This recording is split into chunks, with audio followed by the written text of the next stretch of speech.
Wodi nyazae japonyi luongo wam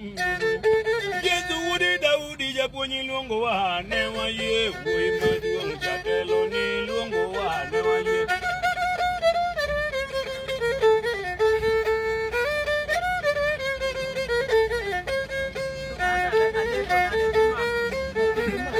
Awaja diera wodi nyazae ne onge in Yesu wodi Daudi ne onge in Dakane no hera makama jatelo de onge in Dakane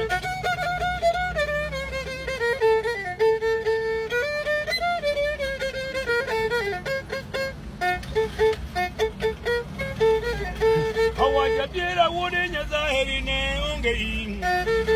Yesu wodi Daudi ne onge in Dakane no hera makama jatelo de onge in Dakane Amedi maroho. Amedi.